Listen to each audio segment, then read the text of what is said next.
Okay, tell me about Big Noos Troy, because Tony A always brings up his name. There was like three big guys in Queens. There was Supreme, Big Noos Troy, and 50 Cent is how he would kind of frame it. Yeah, so I never met Troy, never pulled him over, never, whatever,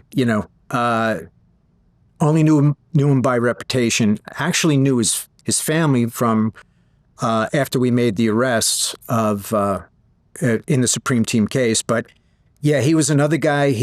I don't know when he butted heads with Supreme, but he was like other people, like he wasn't afraid of him, and he was strong enough and bad enough to, go up against him. So he had to go too. And the Supreme Team, McGriff and his cohorts were using these two-way pagers.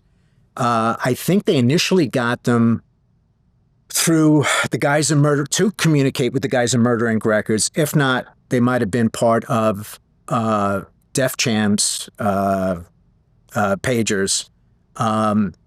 And they were like, Troy's over here, Troy's over there. And one night they put it out that he's at the Van Wyck sports bar, and they just wait for him to walk out and pop him, and that's it, he's dead. Sadly,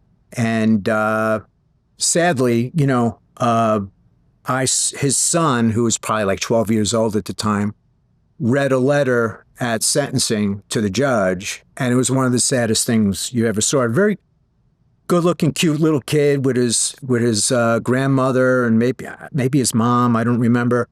Again, the typical thing where the family now has to raise the child because it's the side of this life we don't get to see, and that really it really made me sad and kind of angry. Like everyone talks about these gentlemen gangsters, but you got to see the other side of this stuff too, And but yeah, so they left these records around, these two-way pager records around, and we were able to put a lot of stuff together with them. So it was really foolish what they did. I mean, why do you think there's so many murders that were happening during that time? Because, listen, I understand, okay, this person is causing some problems, this person is making money where I should be making money, but once you do murders, you bring a lot of attention. You know what I'm saying? You really put your whole operation in jeopardy.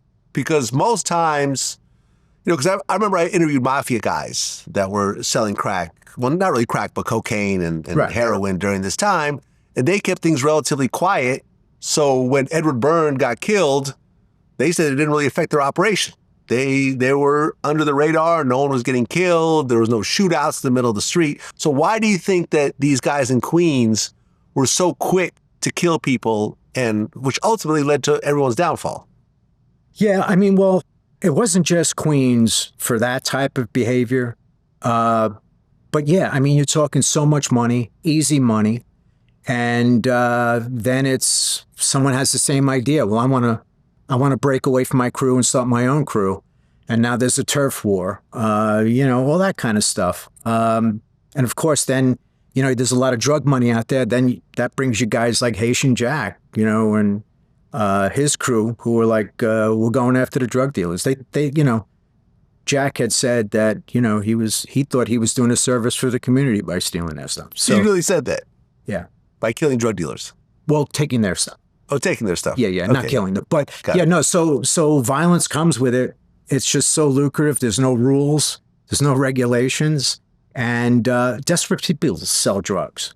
I've met a lot of people who, I would call it the drug economy, who if they, they cooperated with me, we met on, 50 occasions talking about the case and different things, and had to do favors for their families because they felt uneasy, something might be going wrong. And so I had that whole world that I got to take a look into. And you just see loving families and the kid that decided, I'm just going to do this once. And then it's, wow, I'm making a lot of money. Or, wow, the cops hit my stash. Now I got to make it up. And then you're in the life and you're not getting out until you go to jail.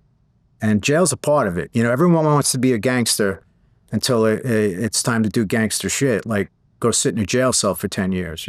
So it's a shitty life.